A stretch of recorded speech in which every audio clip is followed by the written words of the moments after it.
Bonjour à tous et bienvenue dans cette nouvelle vidéo dans laquelle je vais vous expliquer le concept des propriétés. Alors les propriétés c'est quoi? Ça s'utilise déjà dans les classes. En gros c'est un mélange entre une variable et une fonction.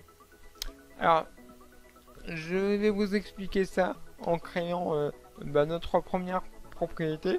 On va pouvoir plus contrôler les valeurs de notre variable, parce que j'ai dit que c'était une variable, en fait, une propriété, un mélange d'une variable et d'une fonction. Donc on va pouvoir contrôler la valeur qu'elle reçoit. Et comment déclarer une propriété? En fait, on va commencer par, comme une variable, déclarer une variable normale, comme si vous alliez déclarer une variable normale. On va la mettre publique pour qu'elle soit visible depuis l'extérieur. On va mettre le type et on va créer une propriété qui va s'appeler name. Donc là, vous avez déclaré une variable normale. Et là, ce qu'on va faire, c'est qu'on va mettre des crochets. Et là, vous allez vous déclarer une propriété. Alors là, il y a une erreur. Pourquoi? Parce que dans entre ces accolades-là, il va falloir mettre le getter. Donc on va mettre le mot-clé get. Alors je vais vous expliquer ça après.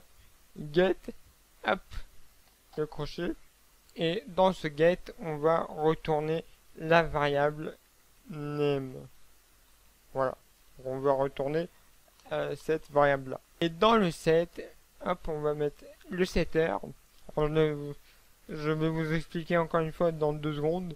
Hop, on va mettre pareil le set et on va dire que name égale value.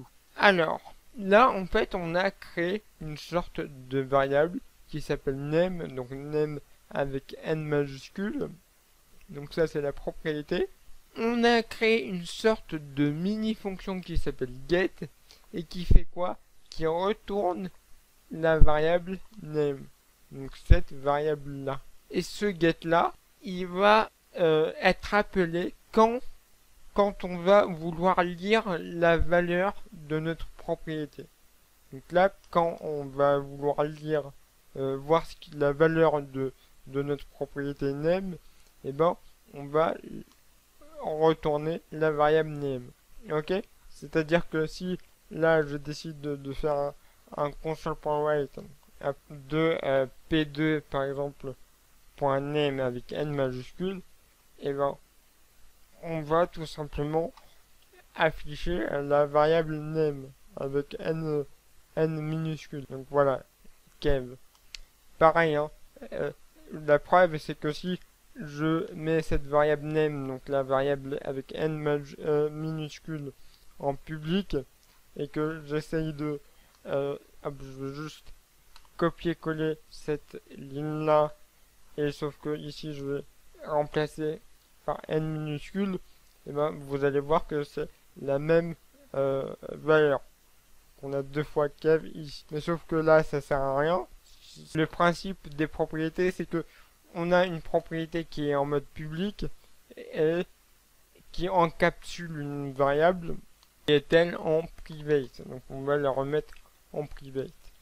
Et le set en fait il s'appelle on l'appelle quand on met une valeur dans cette propriété. C'est-à-dire que hop, ici, on va remplacer n minuscule par n majuscule. Et quand je fais ça, quand cette ligne-là va être lue, en fait, on va mettre la nouvelle valeur dans notre... enfin, on va appeler la partie set de notre propriété. Et là, on fait quoi? On met la nouvelle valeur. Alors la nouvelle valeur c'est value dans notre variable name, donc avec n minuscule, donc cette variable là. Donc en gros on a notre valeur qui est stockée dans underscore name. Underscore name est envoyé à la propriété name, donc n majuscule. On exécute la propriété, enfin la partie set. Et notre valeur c'est value. Et on la met où? On la met dans notre variable name, donc n minuscule. Donc j'espère que vous avez compris. Alors là, vous allez me dire, quel est l'intérêt? Il vaut mieux utiliser une variable normale. Oui, c'est vrai. Alors déjà, je vous montre que mon code, voilà, il marche, donc on a bien Kev. Donc quel est l'intérêt puisqu'on peut utiliser des variables normales?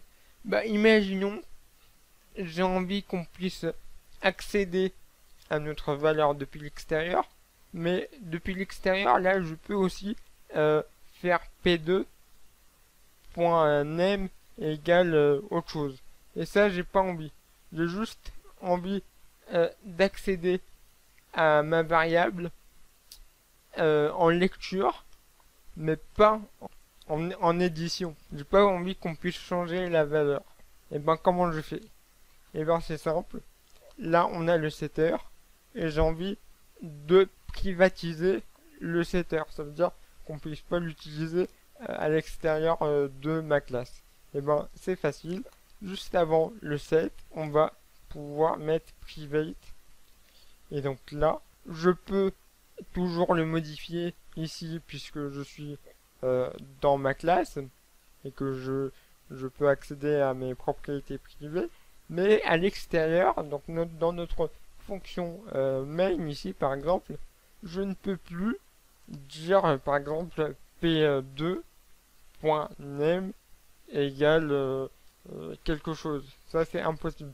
Vous voyez que là j'ai une erreur qui me dit impossible d'utiliser la propriété ou l'indexeur person.name dans ce contexte car l'accesseur set n'est pas accessible. Bah oui, la partie set de ma propriété est privée, donc je ne peux pas modifier la valeur. Je pourrais faire exactement pour la partie get, mais généralement on met pas de private au get. Hein. Dans ce cas-là, c'est la propriété entière qui est privée. Là, la propriété elle est publique, mais en lecture seule. Donc le get, on ne le met pas, mais là, il y a public. Hein. C'est juste que c'est pas la peine de le mettre, donc on met rien. Voilà. Par contre, le set qui permet de changer la valeur est privé. Donc on ne peut pas l'utiliser à l'extérieur. Donc j'espère que vous avez compris ça. Autre avantage des propriétés, c'est que là vous pouvez mettre n'importe quoi. Hein. Je peux mettre n'importe quoi, ok? Et ben je peux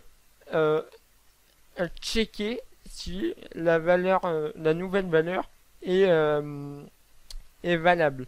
Par exemple, on va prendre l'exemple de la variable âge. L'âge d'une personne ne peut pas être négatif. Ça veut dire soit il vient de naître et donc il a 0 ans, mais il ne peut pas avoir moins 4 ans. Il ne peut pas avoir un âge négatif.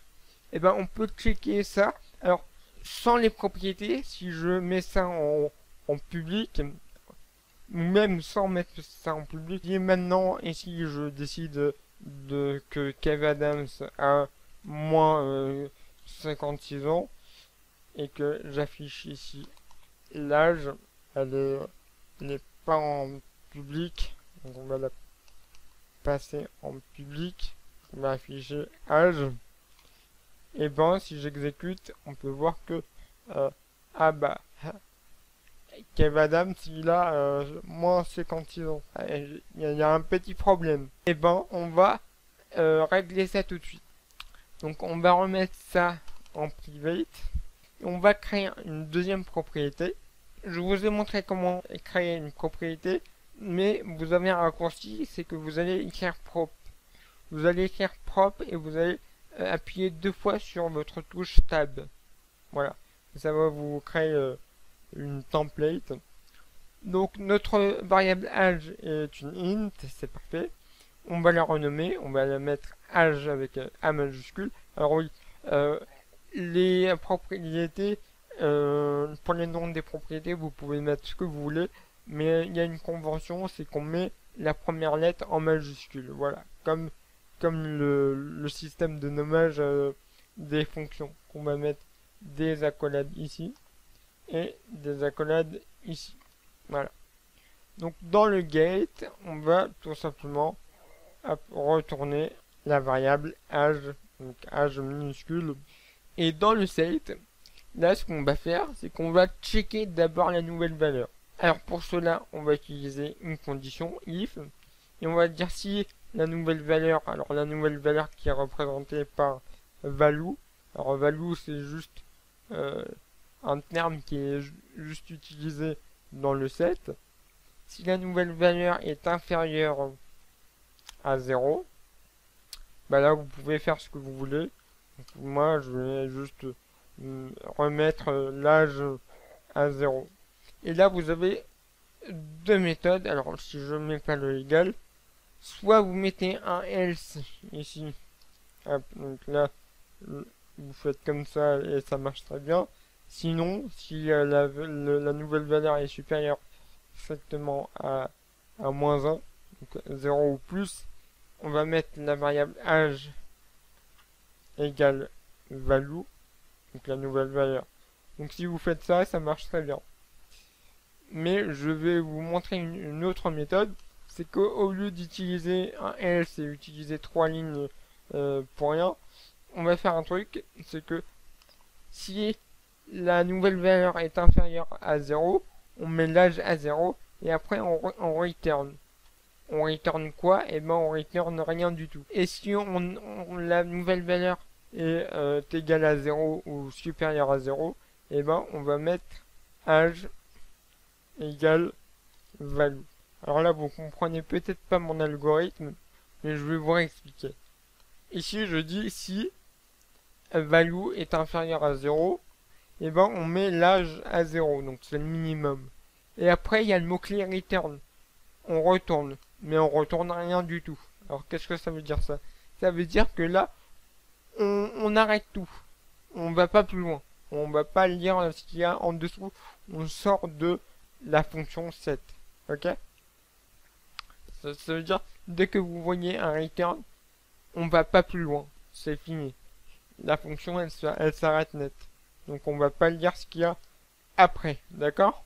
Par contre, si notre nouvelle valeur ici est supérieure ou égale à 0, ça veut dire qu'on va pas lire. Donc on va pas lire le return. Et dans ce cas-là, on va passer à la suite. Donc la suite, c'est ça. D'accord? Donc là, on met la nouvelle valeur. Donc là, ce que je vais faire, c'est que dans mon constructeur, pareil, je vais remplacer la valeur ici. On va mettre âge avec A majuscule. Sinon, ça ne va pas marcher. Comme ça, dès qu'on a on initialise une nouvelle valeur à âge, donc avec A majuscule, et ben on va passer par la fonction set ici. On va retourner ici, on va lui mettre une valeur positive. Hop, on va effacer ça. On va demander maintenant à l'un des personnages de se présenter grâce à la fonction introduce. Vous faites attention qu'elle est bien en public, c'est le cas. Dans ce cas ici, on va dire p2.introduce pour que Kev Adams se présente. Donc on va faire F5 et là on a bien la présentation avec le bon âge. Donc j'ai 15 ans et je mesure 1m70. Maintenant, qu'est-ce qui se passe si je décide de mettre l'âge à 0? Là, c'est tout à fait possible. On vient de naître, on a 0 ans. Par contre, maintenant, si je décide de mettre une valeur négative ici, moins 95, allez, et ben là, il n'y a pas moins 95, on a 0. Voilà, donc parce que les valeurs négatives sont impossibles. On les a exclues ici, donc dans notre propriété. Voilà, dans la partie 7, on a dit si la valeur est inférieure à 0, ben on met 0 sur la variable âge. Voilà. Donc j'espère que vous avez compris ce concept de propriété. Ça vous permet un peu de contrôler les valeurs dans votre variable, de un peu filtrer. Par exemple, si l'âge, vous n'avez pas envie d'avoir un âge négatif, et ben vous pouvez filtrer ça. Alors pareil pour get, je sais pas moi, get, vous pouvez filtrer et retourner autre chose que la variable. C'est à vous de voir en fonction de votre situation. Dernière petite chose, vous pouvez créer des propriétés qui sont indépendantes. Ça veut dire que là, on utilise des propriétés avec des variables. Donc voilà. Donc là, âge avec une majuscule fait en fonction de âge avec une minuscule. Mais vous pouvez créer des auto-propriétés. Alors on va faire un exemple avec la variable first name par exemple. Donc on va la créer ici. Donc prop, hop, c'est une string et on va l'appeler first name avec F majuscule. Et voilà, ça s'arrête là. Donc là, on met rien, on laisse ça comme ça. Donc get et tout de suite on met pas de d'accolade, on met directement un point virgule. Et pareil pour le set. Et là, on peut tout à fait supprimer first name. Hop, voilà. Et donc là, on a 3 erreurs, c'est normal. On va juste mettre une majuscule pour faire référence à la propriété. Et voilà.